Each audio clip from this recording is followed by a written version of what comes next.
Hello दोस्तों, आज हम इस कहानी के माध्यम से आपको बताने वाले हैं कि इंसान किस तरीके से एकदम से उसके हाव-भाव बदल जाते हैं। कोई गलत काम होता है तो एकदम से वह बहुत ज़्यादा निराश हो जाता है और कोई अच्छा काम होता है तो वो बहुत जल्द ही खुश हो जाता है। तो इस कहानी के माध्यम से हम आपको बताने वाले हैं कि इंसान को धैर्य रखना चाहिए। इस कहानी का पर्पस है किसान का धैर्य। कभी-कभी हमें लगता है कि हम क्यों पढ़ें?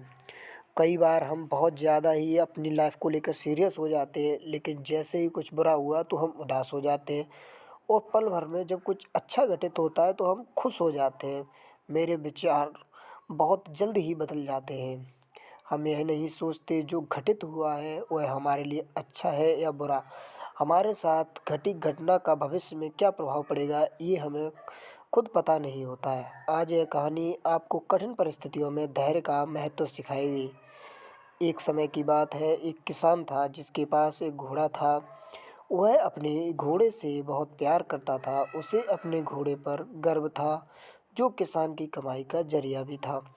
अपनी इस कमाई से किसान अपने परिवार का पेट भरता था। लेकिन एक दिन वह घोड़ा भाग गया।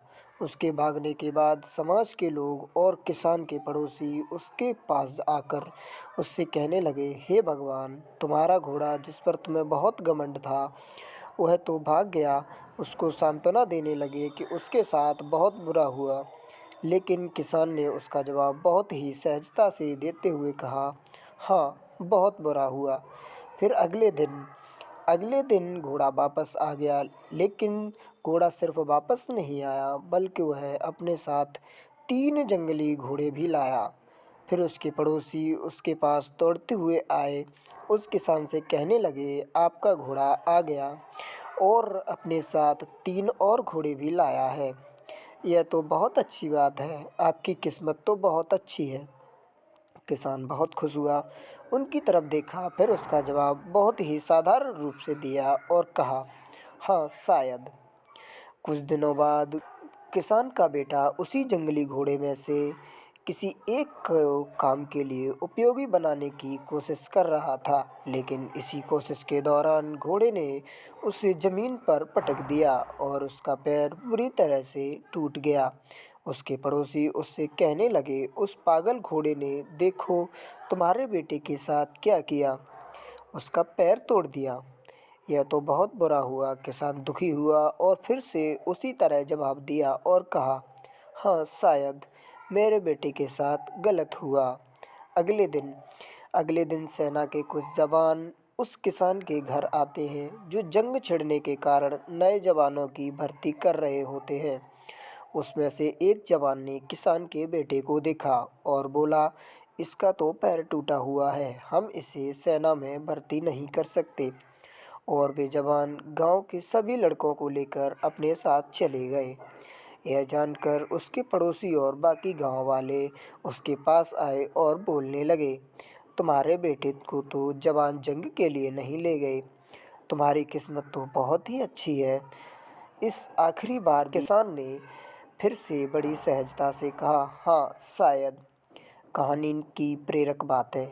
इस कहानी से हमें यह प्रेरणा मिलती है कि हमारे लिए चीज़ों का नकारात्मक ढंग से सोचना ज़रा भी समय नहीं लगता है। जब भी कुछ हमारे अनुकूल नहीं होता तो हम उसे बुरा ही समझते। लेकिन सच बात तो यह है कि कोई नहीं जानता कि जो हमारे जो साथ घटा है वह बुरा है या अच्छा। इस कहानी में भी किसान के भावों में परिवर्तन परिस्थितियों के कारण होता है। बुरी परिस्थितियों में वह नकारात्मक हो जाता है और अच्छी परिस्थितियों में वह सकारात्मक। इन नकारात्मक और सकारात्मक परिस्थितियों के बीच के समय में धैर्य रखना बहुत ज़रूरी होता है।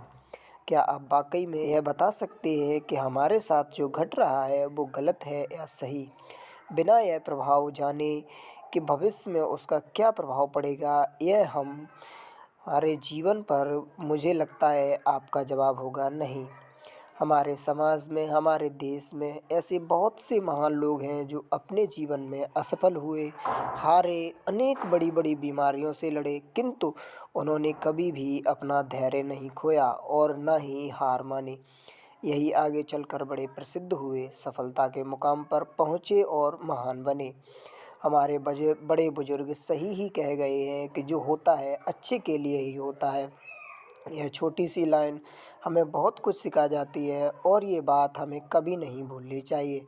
हमेशा कोशिश करते हो, जीवन के पथ पर निरंतर आगे बढ़ते चलो, बस यह करना है। किसी बात को लेकर ज़्यादा परेशान नहीं होना है। दूसरा, अपने आप को शांत रखना है।